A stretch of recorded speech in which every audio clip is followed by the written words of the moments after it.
Olá pessoal, bom dia, boa tarde, boa noite, dependendo em qual ponto futuro que você esteja escutando a gente ou vendo a gente. Estamos começando aqui mais um Almodincast, hoje especial Mater Baby, na verdade, né? Utilizando o assunto Mater Baby, né? E hoje estamos com uma convidada especial que eu vou pedir para a Paula começar a apresentação dela e depois a gente vai bater um papo hoje muito interessante sobre o Outubro Rosa, né? E em especial aqui sobre o câncer de mama, gestação, a preservação da fertilidade, todos esses assuntos que envolvem essa parte do câncer de mama e seus pormenores, digamos assim, ou talvez até por maiores, ainda a longo prazo. Bom, hoje a gente tem junto a doutora Geisela Campanerucci. A gente tem muito orgulho de ter ela na nossa equipe. Ela veio de São Paulo, eu vou pedir para ela se apresentar um pouco. E ela tem somado muito no nosso hospital, porque ela está fazendo o atendimento das pacientes vinculadas à rotina de mama e também detectando aquelas pacientes que precisam de uma atenção maior de câncer de mama. Então, vou pedir para ela falar um pouquinho da formação dela e depois a gente vai discutir muito sobre câncer de mama, sobre o diagnóstico, preservação da fertilidade e também sobre a gestação e as pacientes que já foram diagnosticadas com câncer de mama. Então, vamos lá. Obrigada, Paula. Bom, eu sou a Geisela, então, eu sou mastologista. O mastologista é um médico especialista em cuidar das doenças da mama. Eu me formei na Universidade Estadual de Ponta Grossa, tenho formação em ginecologia e obstetrícia também, porque é um pré-requisito para a gente fazer mastologia, e fiz mastologia no Hospital Sírio-Libanês em São Paulo. Tenho também uma pós em oncoplástica, que é a parte da reconstrução mamária pós-câncer de mama, que eu fiz em Estrasburgo, na França, ano passado. E eu sou aqui da região de Maringá, então o bom filho a casa retorna, né? E é um prazer para mim estar aqui nessa equipe maravilhosa aqui no Hospital Almodim. De onde? De qual cidade? Cianorte. Ah, é uma metrópole Cianorte, aqui do lado. Minha família também tem família lá. Verdade? Verdade. Olha só. Eu tenho minha avó e meu avô moraram lá por grandes períodos. Minha adolescência, na verdade, eu me reconheci em Cianorte. Eu cresci em Cianorte. Ah, minha adolescência eu também passei lá. Conheço tudo de Cianorte. Até do Snoopy. Muito bom o lanche, mas não tem mais, eu acho. Não sei. Tá bom? Mas vamos lá, conta pra gente um pouquinho essa história do câncer de mama, meio que talvez um resumo, mas pra gente entender um pouquinho quem que tem. É exclusivo das mulheres? Homem também tem? Isso são perguntas e dúvidas muito frequentes. Então, assim, o câncer de mama, ele é o câncer mais frequente na população feminina hoje, no mundo todo, inclusive no Brasil. Então, se é o câncer mais frequente, a gente tem que falar dele. Ele é tão importante que ele, inclusive, é uma diretriz dentro do SUS. Por exemplo, o rastreio de câncer de mama, que a gente sabe. E a estatística é que mulheres de risco habitual, e o que são mulheres de risco habitual? São mulheres que não têm história de câncer de mama na família, são mulheres que não tiveram câncer prévio, são mulheres que não têm lesões pré-cancerígenas, por exemplo, hiperplasia ductal atípica ou outras lesões nesse sentido. Ou seja, uma mulher que não tem histórico de nada. Isso. Tá tudo bem com ela. Que não teve linfoma também, Uhum. fez radioterapia de linfoma na infância. Essas são as mulheres de risco habitual, que é a grande população. A maioria. Uhum. Isso. Essas mulheres, a gente sabe que durante a vida dela, ela tem um risco de 1 a cada 8 desenvolver câncer de mama. Então, assim, é muita coisa. A estatística é de 12,5%, mas 12,5% fica perdido. Quando a gente fala 12,5% representa o quê? 1 a cada 8, aí esse número assusta. E isso a gente está falando novamente nas pacientes que não têm história de câncer de mama na família. Muita gente pensa que, eu não tenho histórico de mama, então eu tô tranquila. Não é bem isso. Inclusive porque o câncer de mama associado à genética, então a mutação hereditária, ele representa só 10 a 15% dos casos. Uhum. Os 85% das vezes a gente vai ter aquela estatística que eu falei, 1 a cada 8 mulheres serem acometidas. É o primeiro caso da família. Às vezes, né? Exatamente, Isso, né? Exatamente. Então, assim, essa mulher, ela tem que, durante a vida dela, entender a importância de fazer o cuidado e a prevenção, que a gente fala, então, através dos hábitos de vida, e a prevenção secundária, que seria através dos exames de rotina, para a gente fazer um diagnóstico o quanto precoce possível, para a gente fazer um tratamento mais efetivo, né? E quando você fala precoce, o que? Tem idade? Assim, por exemplo, que a mulher tem que começar... Porque as mulheres se cuidam mais, né? Sim, as mulheres se cuidam mais. Ela vai, mas ela vai ali na puberdade, ela já vai, 10, 12 anos e tal, mas com câncer de mama, como que funciona? Por o câncer de mama específico, a gente sabe que o maior fator de risco para ter câncer de mama é ter nascido mulher. Por quê? Pela exposição do hormônio que ela vai ter durante a vida. Homem pode ter câncer de mama, sim. Isso é importante a gente saber, porque às vezes a gente não fala disso. Mas a cada 100 casos de mulheres que vão ter câncer de mama, um homem vai ter câncer de mama. Então, assim, é essencialmente pela exposição aos hormônios femininos que a mulher vai ter ao desenvolvimento do câncer de mama. Mesmo aqueles cânceres de mamas que não são dependentes de hormônio, a gente sabe que a fisiopatologia é a mesma.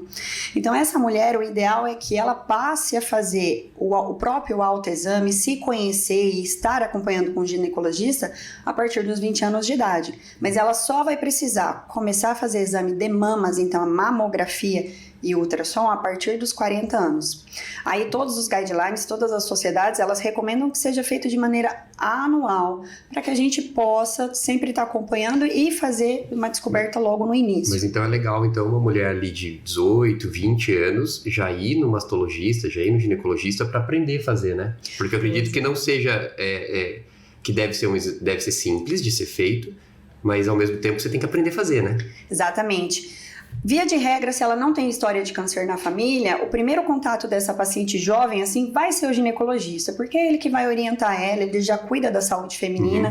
Mas se ela tem um histórico de câncer de mama, desde o início, é importante que ela já passe com o especialista.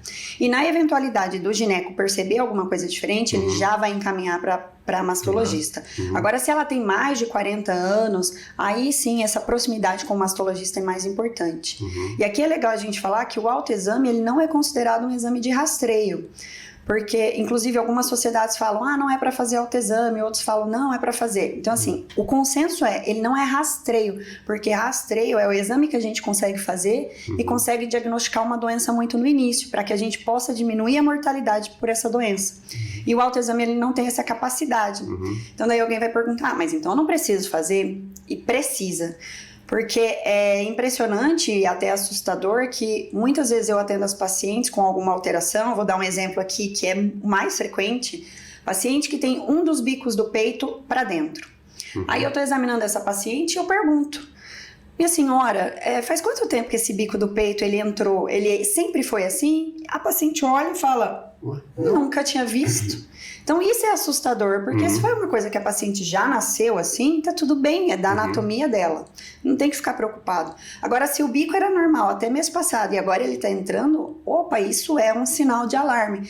Então o objetivo do autoexame é exatamente esse, que a paciente ela se conheça, para que caso ela perceba alguma alteração mínima que seja, ela possa procurar o especialista. Eu acho que a gente confunde algumas coisas assim, por exemplo, o que é rastreio e o que é um cuidado, né? Exato. Eu acho que o autoexame, né, tanto de várias coisas, eu sou urologista, né, então do testículo é a mesma coisa, a gente orienta que seja feito, mas não é que você tem que esperar o resultado para procurar o médico, mas você se conhecer é sempre muito bom, né? Tem muita gente que acha que o autoexame é a palpação da mama, né? Exatamente, ela é uma parte só do autoexame. E às vezes, ela vai ter que ir no ginecologista, no mastologista, para entender a importância desse exame, de se conhecer, para que ela possa fazer esse acompanhamento depois, né? Eu vou perguntar para vocês duas, é fácil de fazer o autoexame? Assim, o que a gente faz? A gente chega lá, olha no espelho, depois a gente... É fácil de fazer o autoexame. Eu imagino que deva ser muito parecido com a questão do testículo, por exemplo. É difícil. É difícil? Por quê? Primeiro que a maioria dos homens a gente sente dor, incomoda, dá uma sensibilidade. Outra coisa é que ele é difícil de pegar. A mama, por ser um órgão totalmente externo, eu acho que deve ser mais fácil. A mama também é um órgão sensível, né? Tanto é que ela faz parte de uma área erógena do nosso corpo. Então, algumas mulheres, elas têm mais sensibilidade. E parece que quanto mais medo as mulheres têm por causa do câncer de mama, mais sensível, parece não, isso é fato, mais sensível é essa mama. Então, o que é importante a mulher, quando ela vai fazer um autoexame? Ela se olhar no espelho, ela perceber o formato das mamas dela. Nenhuma mulher praticamente é simétrica, todo o nosso corpo ele é discretamente assimétrico em relação ao outro, mas é importante que ela perceba isso. o formato, o tamanho, o caimento, a posição do bico do peito, a coloração, aquela presença de veias que a gente pode ter, se tem alguma coisa entrando, retraindo a mama, puxando a mama ou abaulando. Quando você mexe os braços, quando você ergue, abaixa, se a mama ela continua normal ou se algum buraco fica fixo, alguma coisa entra. A região da axila também, se tem alguma coisa ali. E a palpação, sim, ela vai palpar com... Exato. Mas é uma coisa tão... Super simples e muita coisa. Mas depois que você começa a fazer, é uma coisa que leva poucos segundos, que você passa na frente do espelho, uma vez por mês, você já olha e percebe, tá igualzinho. Você ergue o braço na hora do banho, que é muito mais fácil deslizar a mão pelas mamas daí, com a água, com o sabonete, você perceber. É muito melhor que a mulher que tem a menstruação, ela faça o autoexame nos 3 dias depois que acabou a menstruação. Porque exatamente nessa fase a mama vai estar menos inchada, menos sensível, é mais fácil dela perceber alguma alteração. E eu acho que o ponto-chave do autoexame é que todas as mulheres falam, mas não serve pra nada, eu examino e não acho nada. Gente, o objetivo é esse, é que a gente não encontre nada, é que esteja tudo normal. Mas é pra você reconhecer alguma alteração. Então, esses são os achados importantes. Eu tô perguntando mais porque eu não sei nada desse assunto, né? Mas então, é ótimo. E tamanho da mama?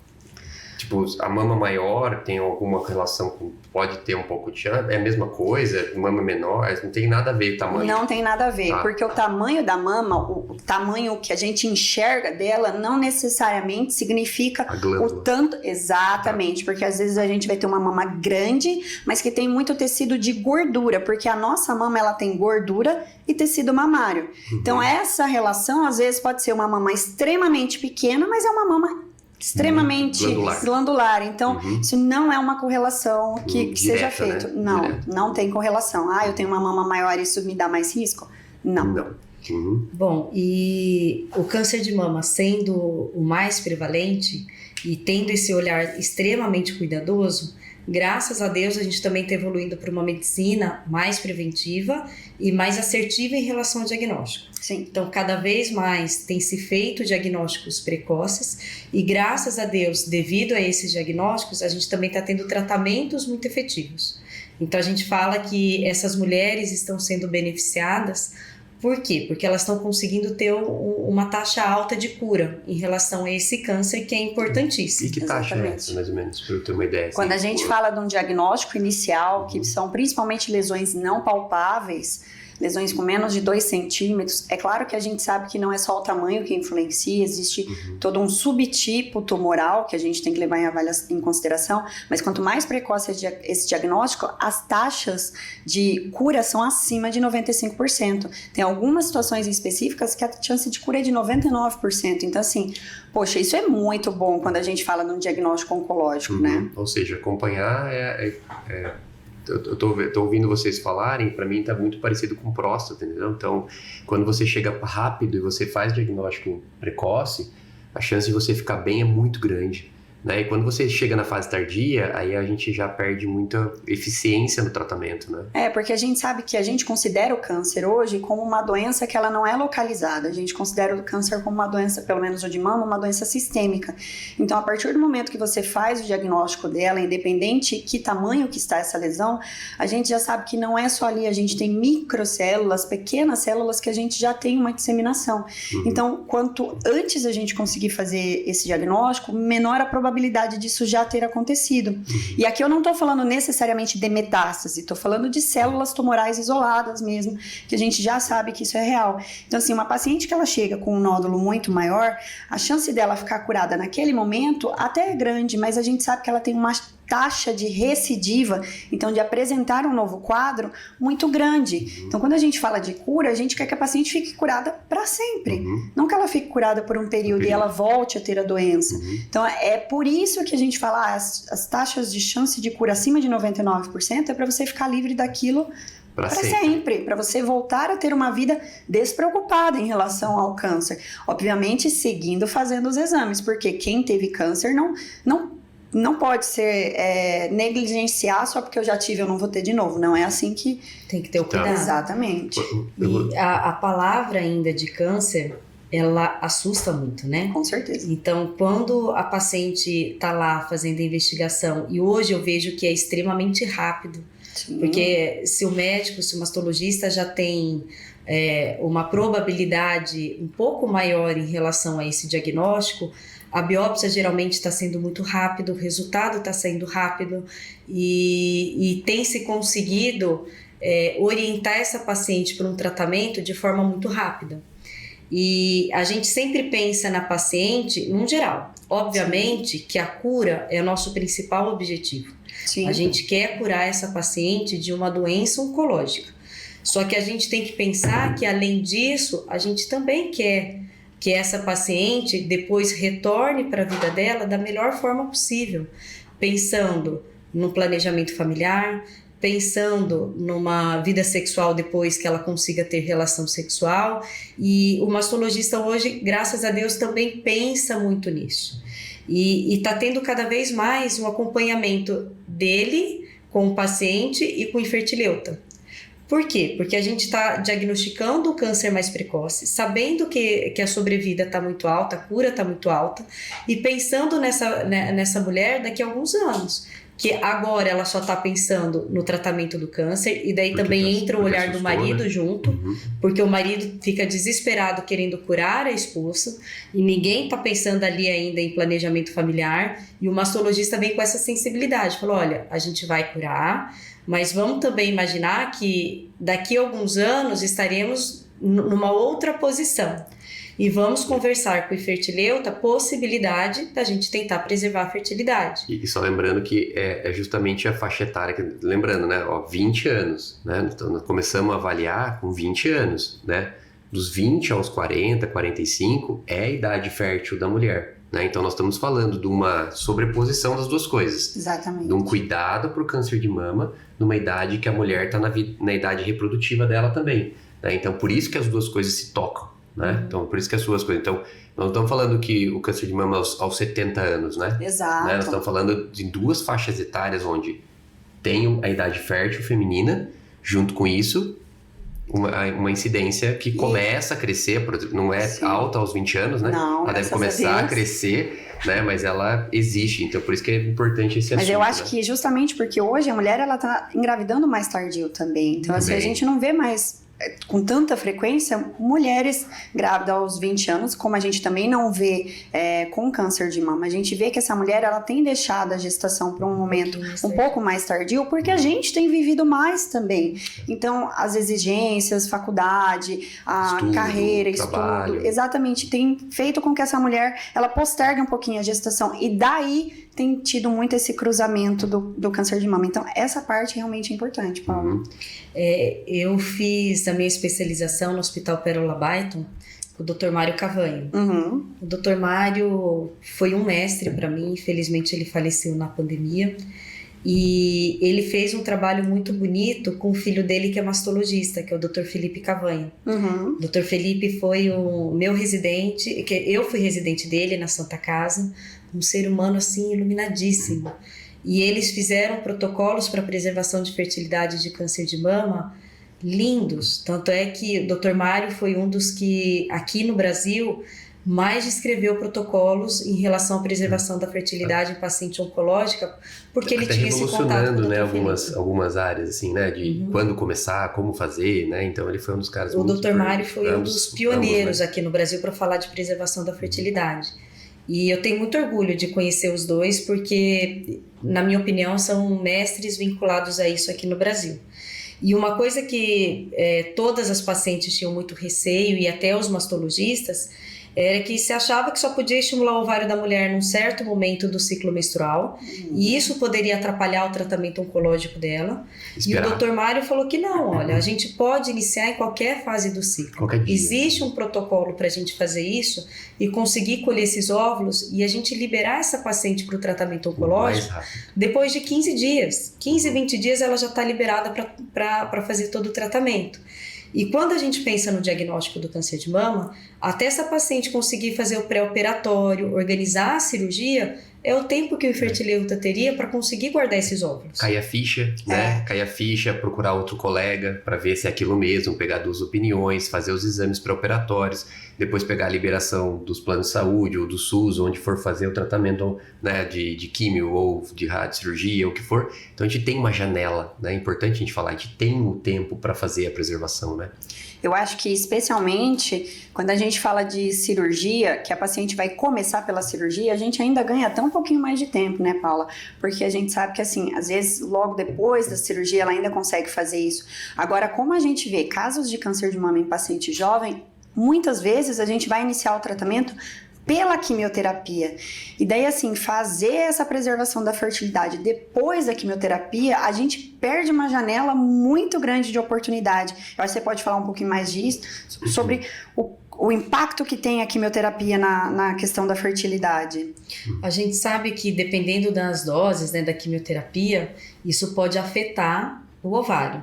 Então, assim, tem pacientes que após tratamento de quimioterapia, às vezes retomam a função hormonal. E o ovário volta a funcionar. Só que a gente sabe que não será o mesmo funcionamento pré-quimioterapia. E algumas pacientes realmente já estavam com aquele ovário limítrofe, vem a quimioterapia e daí entra em falência de fato. E os protocolos que nós utilizamos hoje, além de serem protocolos curtos para a coleta dos óvulos, a gente usa medicamentos que fazem o bloqueio do estrogênio na mama. Então a gente sabe que não vai aumentar a probabilidade desse câncer durante esses 15 dias que vai estar tomando hormônio, fazer esse câncer aumentar. Se tornar mais agressivo, se espalhar. Já tem inúmeros estudos que falam que não. E a gente tem algumas pacientes, que foi muito legal, pacientes na faixa de 35 anos, 37 anos, que optaram por fazer a preservação da fertilidade, foram depois para o tratamento, tiveram que fazer tanto cirurgia como quimioterapia, tiveram que utilizar tamoxifeno e depois de toda essa investigação do mastologista foi liberada para engravidar. Mas já era paciente que estava com 43 anos. Então, aos 43 anos, se eu não tivesse colhido esse óvulo, e depois de ter passado por tudo isso, a chance de eu conseguir é extremamente remota. E daí a gente vê que a gente está dando a possibilidade dela constituir a família dela, e inúmeras pacientes engravidaram, graças a Deus, e retomar sonhos que por um período tinham sido estacionados ali. E assim, só para lembrar, então tem muitos fatores que influenciam e é interessante que as pessoas entendam que a gente não tem como prever qual vai ser o resultado do tratamento oncológico em cima do ovário. Então assim, não tenho como saber exatamente o que vai acontecer. Eu não sei se a quimioterapia vai destruir completamente ou se vai ser parcialmente ou vai ser nada. Ou se por conta da idade influencia, o tipo de dose, o tipo de protocolo, a complexidade da doença de base. Então, existem o que a mulher já tinha antes, né? Então, eu tenho alguns casos que eu divido junto com a Paula, que nós temos casos de mulheres de 20, 22 anos, que o ovário já não está em falência, né? Então, já não funciona. Então, imagina esse ovário e lá 10, 15 anos depois, né? Então, existem muitas coisas que a gente precisa avaliar antes de saber. E é importante lembrar, antes de começar um tratamento do câncer de mama, a gente não tem como prever, não tem como saber o que vai acontecer depois. Por isso que trabalhar com a oncofertilidade, né, ou preservar antes, é a única maneira que a gente deixa uma reserva, né? Uma possibilidade, né? De fazer. Que pode ser lá na frente, que a gente recupere, que a gente utilize, inclusive os óvulos depois do tratamento, tudo, mas temos uma reservinha, né? E então, isso é algo que às vezes a paciente ela não vai lembrar de falar. Ela está tão impactada com o diagnóstico, com toda a parte burocrática que ela tem que fazer, exames e pré-operatório, e passa com o cardiologista, que de fato ela não vai pensar nisso. Então é importante que o mastologista nesse momento ele esclareça. Porque é isso, a paciente, se a gente está com 95% de chance de cura, essa paciente vai ficar curada, mas e o resto da vida dela? Ela tem 35 anos e ela vai viver até os 90 E aí, gente, ela vai ficar com esse trauma, que com certeza é um trauma de ter uma doença oncológica, e vai ter um trauma de, às vezes era um sonho dela ser mãe, e ela não vai conseguir realizar esse sonho, pelo menos não de uma maneira própria, né? Claro, ela pode sempre adotar, que também é uma família. Ou óvulo de doação. Exatamente, mas a gente sabe que isso é importante. E só para aproveitar, vocês falaram bastante que a ação do hormônio na mama, né? E a gente sabe que na gestação também tem um monte de hormônio e tal. E daí tem chance do tumor voltar, pode engravidar depois do câncer de mama, não pode, eu tenho que ficar... Essa é uma pergunta muito pertinente. Vocês liberam? Vem, Paulo. Eu libero. Veja só, até então a gente tinha muitas preocupações em relação a isso, porque tudo que a gente tinha de evidência em relação à segurança da gestação nas pacientes que tinham tido câncer era de análise que a gente fazia das pacientes que tinham tido câncer. Então, era tudo, a gente olhava para trás e via, essa paciente ela teve gestação e ela teve câncer, o que aconteceu com ela? Então, a gente só tinha olhares retrospectivos. E recentemente foi publicado um estudo muito bem feito, ele foi publicado esse ano, foi feito em 2016 e acompanhado essas pacientes desde então, um número grande de pacientes para tentar avaliar justamente isso.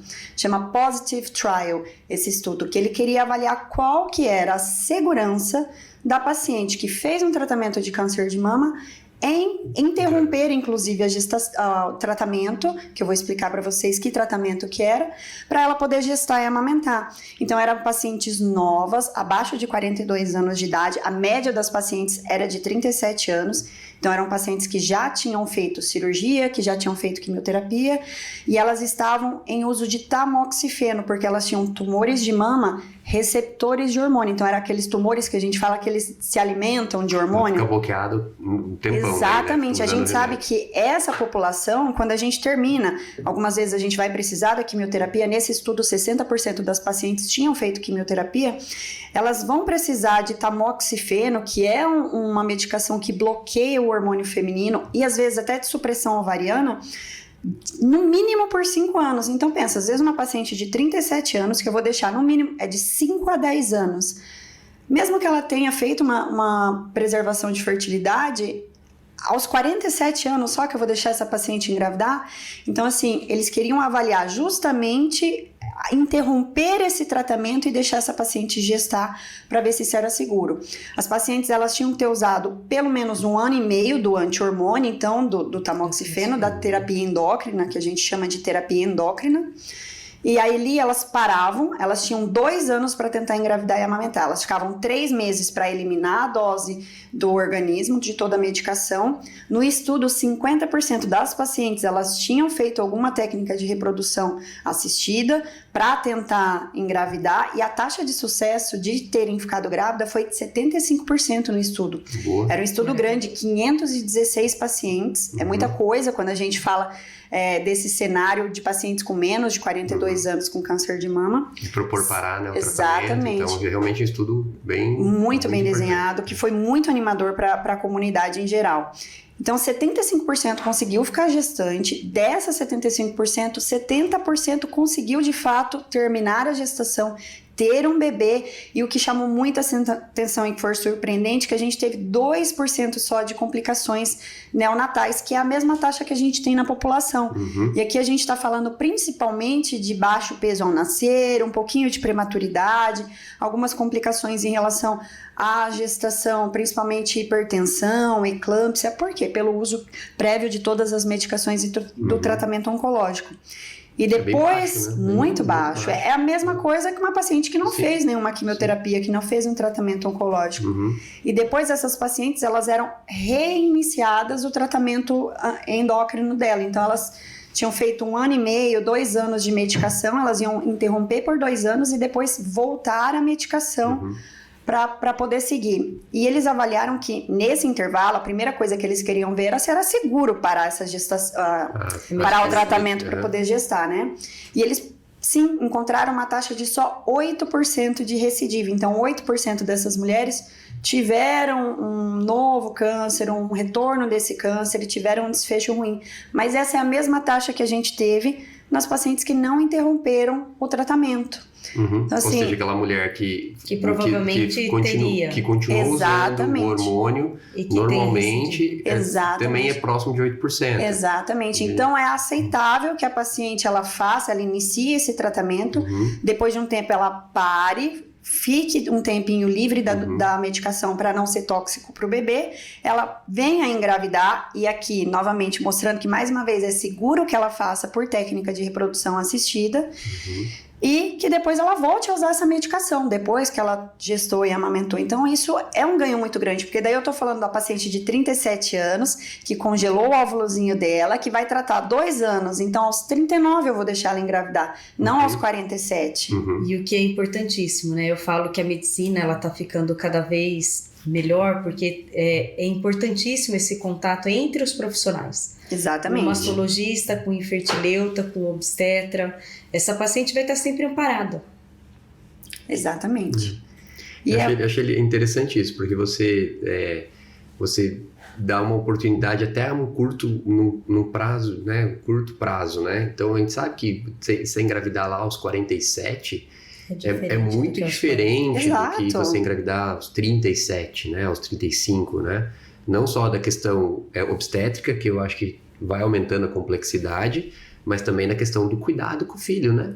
Não, A gente que tem filho, a gente sabe que quanto mais idade, eu fui pai um pouquinho mais velho, dá trabalho. Então, assim, quanto mais novo, melhor também para cuidar depois, não só de engravidar, da possibilidade, mas também, né? Então, você ter essa possibilidade é um negócio muito legal. Não, e você mostrar para a paciente que é seguro ela fazer esse stop para engravidar, e que ela vai ter segurança que o bebê dela não vai ter nenhuma malformação, que o bebê dela tem a mesma chance de ser uma gestação bem sucedida do que se ela não tivesse feito nenhum tratamento, é muito animador, porque a gente acaba vendo algumas pacientes que desistiam do tratamento, abandonavam o tratamento justamente porque queriam ser mães.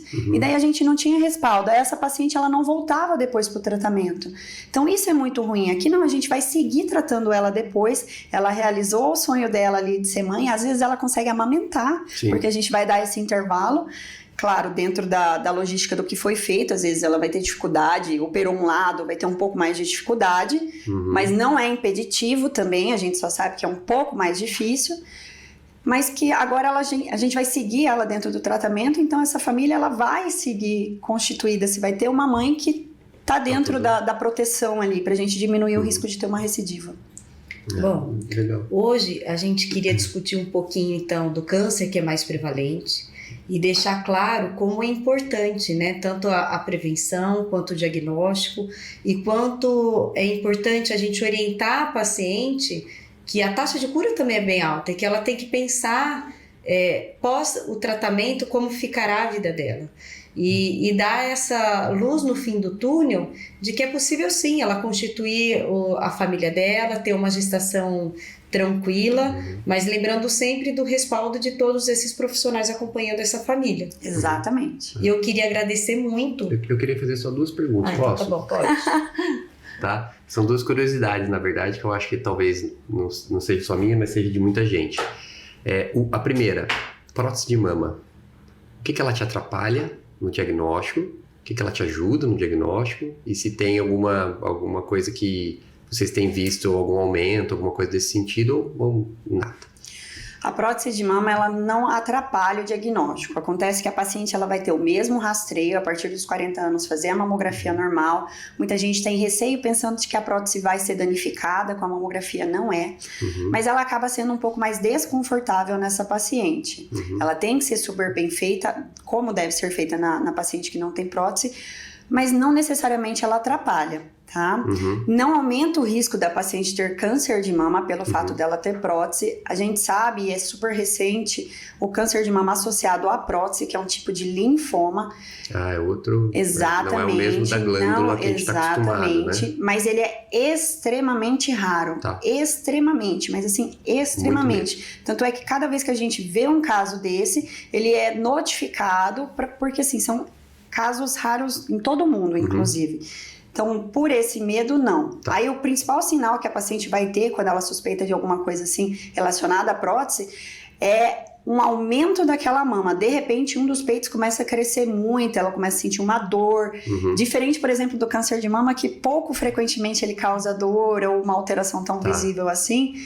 E não vai ter nenhum rastreio específico. Essa paciente, ela vai estar dentro do rastreio habitual dela e daí a gente pode chegar a esse diagnóstico. Mas, novamente, é raríssimo. Raríssimo, né? Eu tinha ficado na dúvida porque quando a mulher faz um procedimento de colocar, às vezes ela mexe mais, entendeu? No colocar, ou fibrose, alguma coisa, e não tem tanto, então, né? Não, a gente vai ter a fibrose, sim, tudo né? isso. Mas a prótese, ela vai ficar sempre atrás da glândula. Independente de ser na frente do músculo ou não, ela nunca vai estar na frente da glândula. Então, ela não vai estar atrapalhando ali essa análise. E para fazer a mamografia? É um pouquinho mais difícil, é um pouquinho mais chato? É um pouquinho mais chato. É um pouquinho mais chato. É um pouquinho mais chato, sim.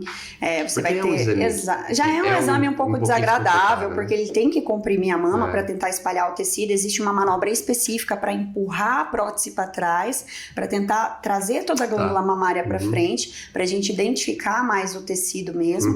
Então, ela é um pouquinho mais chato, mas, novamente, ela não traz risco para a prótese de ser rompido, nada disso. E é tão bom quanto quando não tem o exame. A mamografia é tão bom quanto não tem. Legal. Exatamente. É só essa, mas eu tinha uma dúvida surgindo. Muito pertinente. A maioria das mulheres tem essa dúvida, inclusive, daí algumas elas não fazem a mamografia achando que não podia fazer. Tem que lembrar que a prótese não é um negócio duro, ela tem um elastômero, que significa que ela tem uma elasticidade, só que a mamografia ela não é um bom exame pra gente ver a prótese. A ultrassom vai ver a prótese muito melhor e a ressonância, que é o exame ouro, assim, para avaliar a prótese, não para avaliar a mama. A mama ainda é a mamografia porque é a única que tem impacto na mortalidade.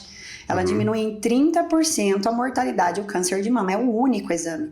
É óbvio que a gente não vai fazer só a mamografia, a gente vai sempre, que possível, fazer um ultrassom complementar, principalmente se for uma mama densa, que é uma mama que tem mais tecido glandular ali.